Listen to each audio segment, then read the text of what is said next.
ಕೊನೆಗೂ 13 ಸಚಿವರಿಗೆ ಖಾತೆ ಹಂಚಿಕೆ. ಯಾರಿಗೆ ಯಾವ ಖಾತೆ ಸಿಕ್ತು ಗೊತ್ತಾ? ಸಿಎಂ ಡಿಕೆ ಶಿವಕುಮಾರ್ಗೆ ಅಗ್ನಿ ಪರೀಕ್ಷೆ. ರಾಜ್ಯದ ನೂತನ ಮುಖ್ಯಮಂತ್ರಿಯಾಗಿ ಗದ್ದುಗೆ ಏರಿರುವ ಡಿಕೆ ಶಿವಕುಮಾರ್ ಅವರು ಕೊನೆಗೂ ತಮ್ಮ ಸಂಪುಟದ ಸಚಿವರಿಗೆ ಖಾತೆಗಳನ್ನು ಹಂಚಿಕೆ ಮಾಡಿದ್ದಾರೆ. ಸಿಎಂ ಜೊತೆ ಪ್ರಮಾಣ ವಚನ ಸ್ವೀಕರಿಸಿದ್ದ ಉಪಮುಖ್ಯಮಂತ್ರಿ ಡಾಕ್ಟರ್ ಜಿ ಪರಮೇಶ್ವರ್ ಸೇರಿದಂತೆ ಒಟ್ಟು 13 ಸಚಿವರಿಗೆ ಗುರುವಾರ ಖಾತೆಗಳನ್ನು ಫೈನಲ್ ಮಾಡಲಾಗಿದೆ. ಆದ್ರೆ ಈ ಖಾತೆ ಹಂಚಿಕೆ ಹಿಂದೆ ದೊಡ್ಡ ರಾಜಕೀಯ ಹಗ್ಗ ಜಗ್ಗಾಟವೇ ನಡೆದಿದೆ. ಹಾಗಾದ್ರೆ ಯಾರಿಗೆ ಯಾವ ಇಲಾಖೆ ಸಿಕ್ಕಿದೆ? ಹಳಬರ ಹಠಕ್ಕೆ ಸಿಎಂ ಡಿಕೆ ಶಿವಕುಮಾರ್ ಮಣಿದಿದ್ದಾರಾ? ಆ ಕುರಿತ ಇನ್ಸೈಡ್ ಮಾಹಿತಿಯನ್ನ ಬಿಚ್ಚಿಡ್ತೇವೆ. ಆದ್ರೆ ಅದಕ್ಕಿಂತ ಮೊದಲು ಹಲೋ ಕನ್ನಡ ಯೂಟ್ಯೂಬ್ ಚಾನಲ್ ಅನ್ನ ಸಬ್ಸ್ಕ್ರೈಬ್ ಮಾಡ್ಕೊಳ್ಳಿ. ಹಾಗೇನೇ ಪಕ್ಕದಲ್ಲಿರೋ ಬೆಲ್ ಬಟನ್ ಅನ್ನು ಪ್ರೆಸ್ ಮಾಡಿ.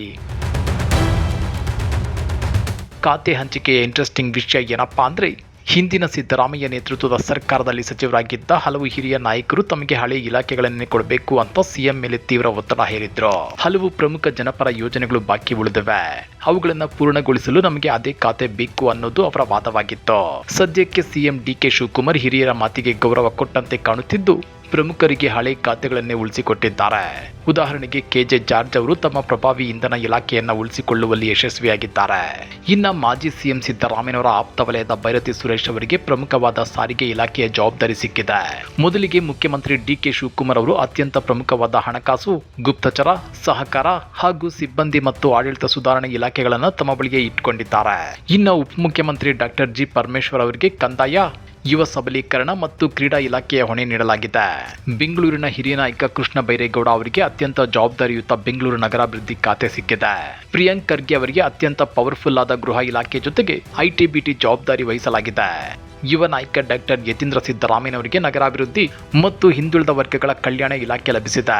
ಯುಟಿ ಖಾದರ್ ಅವರಿಗೆ ಆರೋಗ್ಯ ಮತ್ತು ಕುಟುಂಬ ಕಲ್ಯಾಣ ಇಲಾಖೆ ಸಿಕ್ಕಿದ್ರೆ, ಸತೀಶ್ ಜಾರಕಿಹೊಳಿ ಅವರು ಲೋಕೋಪಯೋಗಿ ಇಲಾಖೆ ಮುನ್ನಡೆಸಲಿದ್ದಾರೆ. ಬೃಹತ್ ಮತ್ತು ಮಧ್ಯಮ ಕೈಗಾರಿಕೆಯ ಜವಾಬ್ದಾರಿ ಮತ್ತೆ ಎಂಬಿ ಪಾಟೀಲ್ ಅವರ ಹೆಗಲೇರಿದೆ. ಕೆಜೆ ಜಾರ್ಜ್ ಅವರಿಗೆ ಇಂಧನ ಮತ್ತು ಪ್ರವಾಸೋದ್ಯಮ, ಕೆಎಚ್ ಮುನಿಯಪ್ಪ ಅವರಿಗೆ ಆಹಾರ ಮತ್ತು ನಾಗರಿಕ ಸರಬರಾಜು ಸಿಕ್ಕಿದೆ.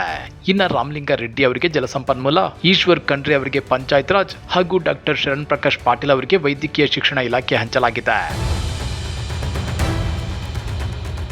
ಈ ಇಡೀ ಲಿಸ್ಟ್ ಅನ್ನ ಗಮನಿಸಿದರೆ ಸಿಎಂ ಡಿಕೆ ಶಿವಕುಮಾರ್ ಅವರು ಬ್ಯಾಲೆನ್ಸಿಂಗ್ ಆಕ್ಟ್ ಮಾಡಿದ್ದಾರೆ ಎನ್ನಬಹುದು.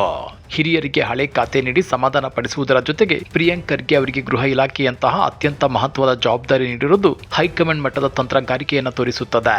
ಇನ್ನ ಡಾಕ್ಟರ್ ಯತೀಂದ್ರ ಸಿದ್ದರಾಮಯ್ಯನವರಿಗೆ ನಗರಾಭಿವೃದ್ಧಿಯಂತಹ ಪ್ರಮುಖ ಖಾತೆ ಸಿಕ್ಕಿರುವುದು ಸಂಪುಟದಲ್ಲಿ ಹೊಸ ತಲೆಮಾರಿನ ನಾಯಕತ್ವಕ್ಕೆ ಮಣೆ ಹಾಕಿರುವುದಕ್ಕೆ ಸಾಕ್ಷಿಯಾಗಿದೆ.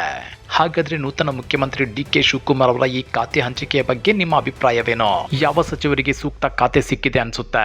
ಕಮೆಂಟ್ ಮಾಡಿ, ವಿಡಿಯೋ ಲೈಕ್ ಮಾಡಿ, ಶೇರ್ ಮಾಡಿ. ಇಂಥ ಮತ್ತಷ್ಟು ರೋಚಕ ರಾಜಕೀಯ ಸುದ್ದಿಗಳನ್ನ ಮಿಸ್ ಮಾಡದೆ ನೋಡಬೇಕು ಅಂದ್ರೆ ಹಲೋ ಕನ್ನಡ ಯೂಟ್ಯೂಬ್ ಚಾನಲ್ ಅನ್ನ ಸಬ್ಸ್ಕ್ರೈಬ್ ಮಾಡ್ಕೊಳ್ಳಿ.